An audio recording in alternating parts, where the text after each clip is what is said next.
Hey, my loves. So, welcome to the first musing of Music and Musing of a Divine Feminine. So, I've been uploading some music that I like to listen to when I'm just in a meditative state or reflecting on my day.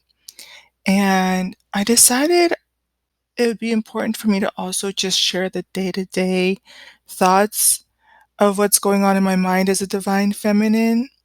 And so, I look forward to sharing my journey with you and contributing to the collective. Just to give you a little insight on where I'm coming from, I found out I was a divine feminine about 3 years ago, so end of 2017.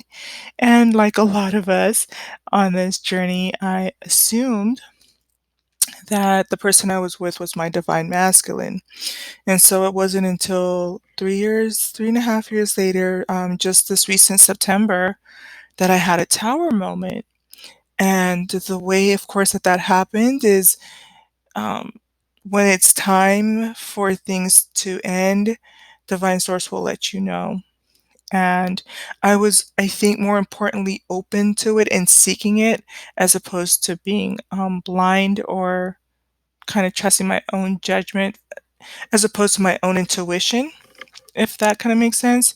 So, um, since then, I've noticed that the information that is out there is really geared towards the divine feminine and masculine who are, and I've since learned this since September, there are first wave twins and there are new wave and subsequent wave twins. And so there's not really a lot of resources that I've come across out there for someone such as myself who knows their divine feminine and is single and hasn't met their divine masculine yet.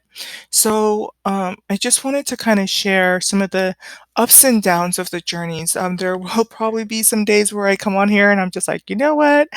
I really don't know what all is going on. And sometimes I'll be able to share some of the highlights and the takeaways of what this journey is all about.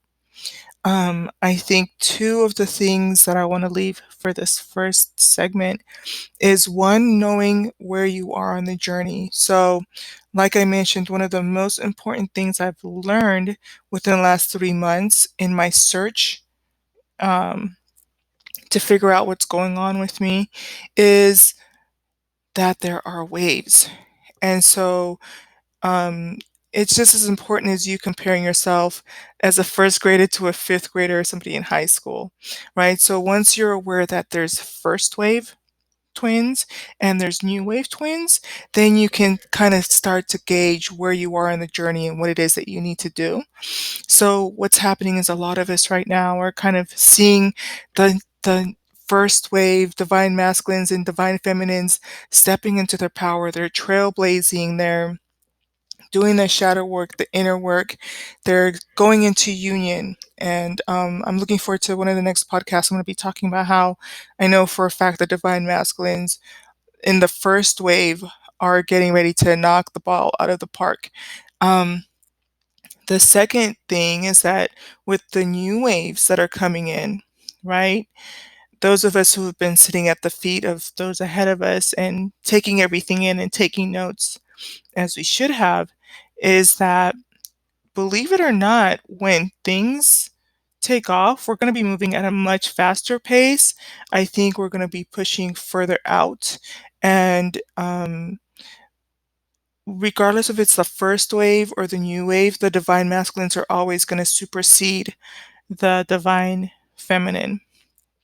And it's been interesting for me to kind of experience that a little bit.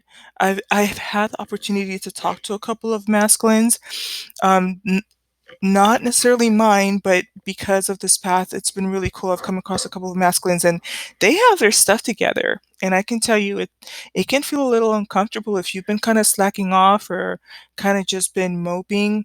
Um, and you're not, if you're in the new wave and you are not ready for when your divine masculine comes around, I'm telling you, it's not going to be a good feeling. So just want to encourage you to continue to do the shadow work. You know, work on your personal development, your spiritual development, your physical development, your spiritual, financial, all of it, because when you meet them, they are, um, in some cases, if they don't pass you or are not past you, they're going to surpass you, and it's not going to be a good feeling.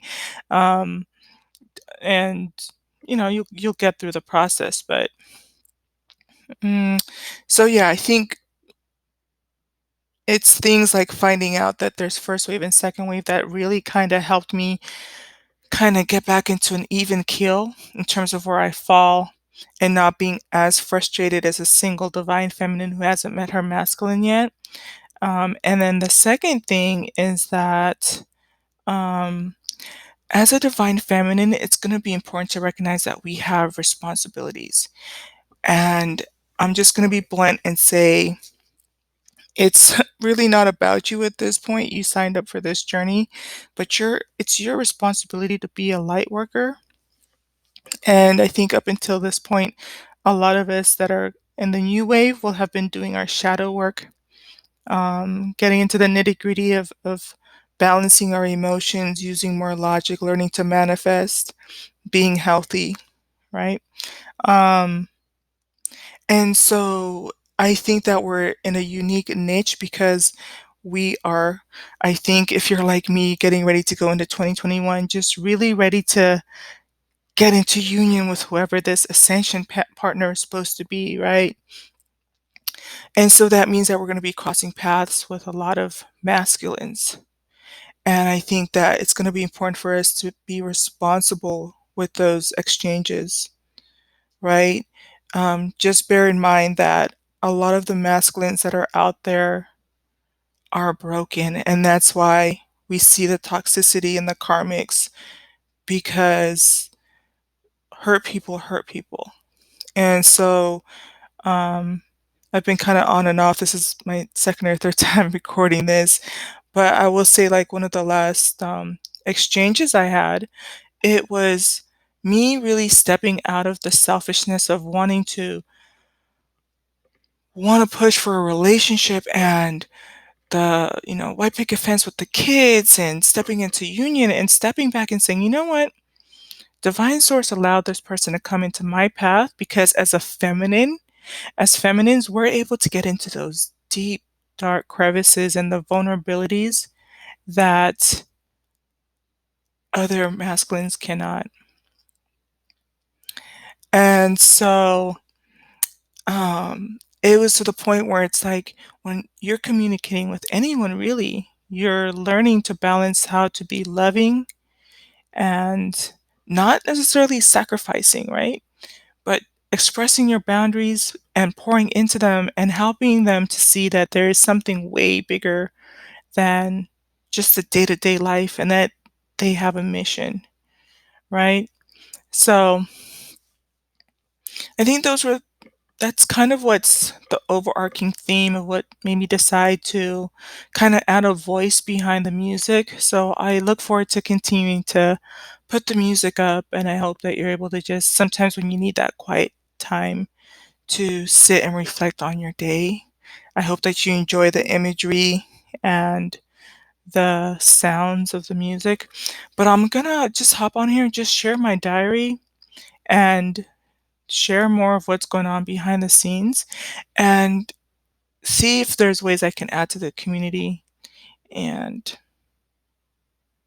yeah, I hope that information was helpful to you, that knowing that if you're single, you're divine feminine, haven't met your divine masculine yet, understand that we're more than likely in the new wave. So get ready for that. And that there's responsibilities. I'm gonna probably keep hopping on here every once in a while and just kind of share some tips and pointers as we're starting to talk to different masculines, how we can do it in a way that is um, uplifting to the divine feminine um, journey. So I'm gonna hop off here. It's my first one getting the full 10 minutes out. I think it kind of caps me at 10 minutes. So I love you. Take care, and I'll catch you on the next one.